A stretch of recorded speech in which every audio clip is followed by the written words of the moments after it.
is Taylor Bellamini, and today I will be talking about the Lewis and Clark expedition.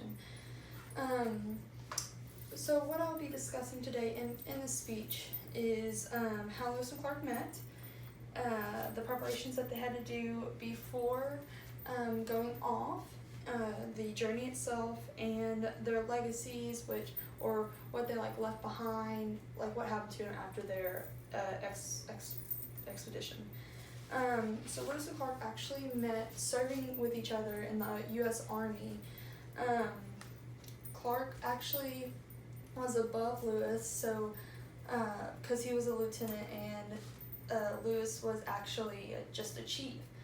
So when the whole point of why they were part of this expedition, or why this expedition even started, was because the U.S. actually was negotiating with France, and France was telling them hey, we have Louisiana Territory.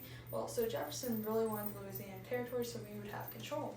So after the U.S. started negotiating, President Jefferson, before they were even done negotiating the price, how much land, how much everything, Jefferson actually asked Congress to finance an expedition to show so we could see what was on the west side of the Mississippi River. So after he got the okay, yeah, sure, we'll finance it, he actually asked his personal secretary, which was Lewis at the time, if he could be the commander of the Pole expedition. Well, Lewis actually agreed yes, he would, and he actually asked if Clark could be his second hand, his right hand man. So that's how they became Lewis and Clark, and it wasn't just Lewis, because it was such a big responsibility. Lewis and Clark actually shared the responsibility of the whole entire expedition.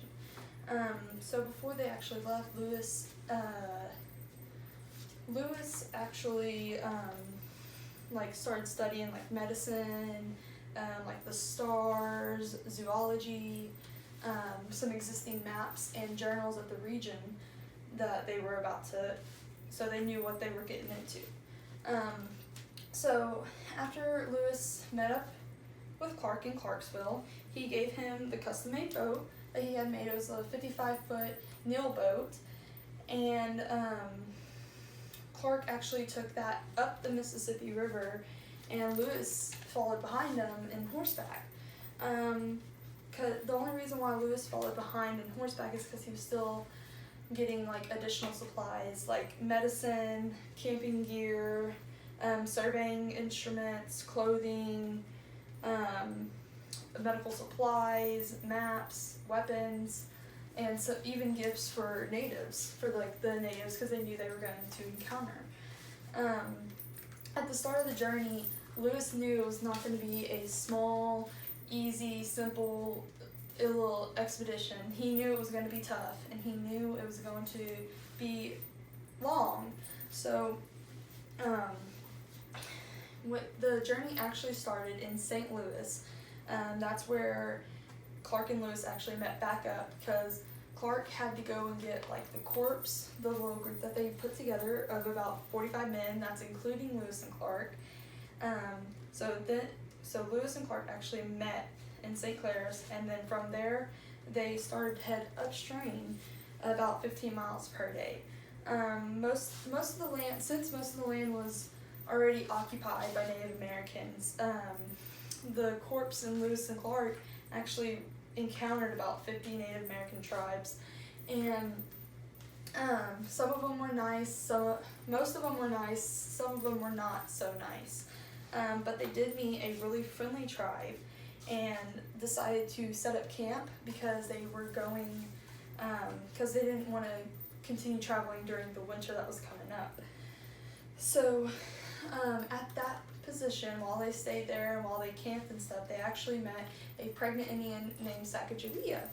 So they invited Sacagawea to come on and go with them on the expedition, because they actually hired her husband at the time to be a translator. But they went ahead and let her come because they knew that she was going to be an asset to them. like later on down the road.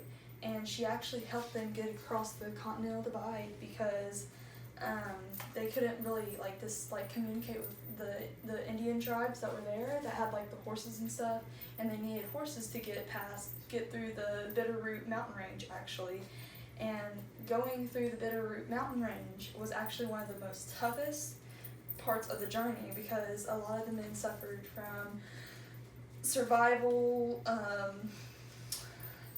dehydration, like infections, stuff like that. And so that was one of the most, like, the toughest part probably.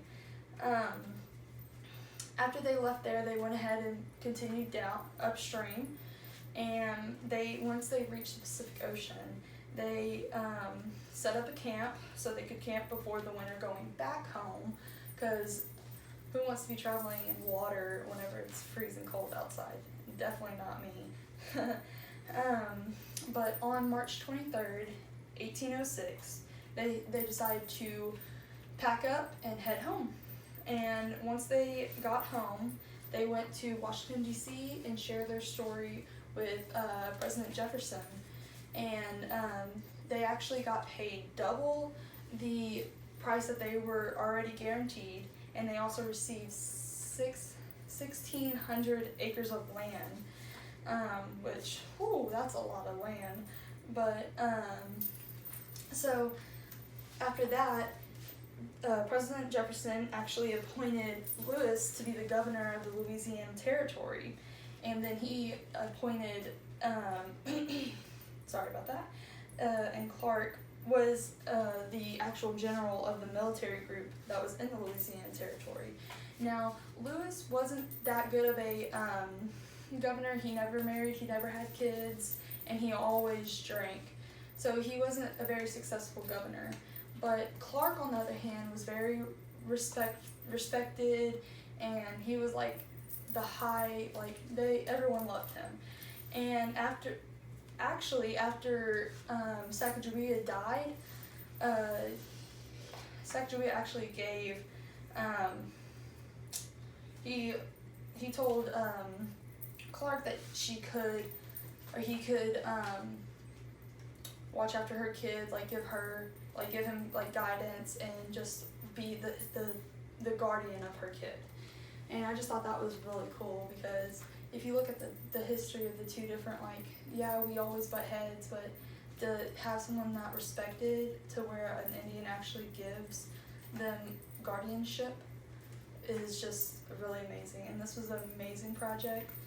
Thank you for your time, and bye.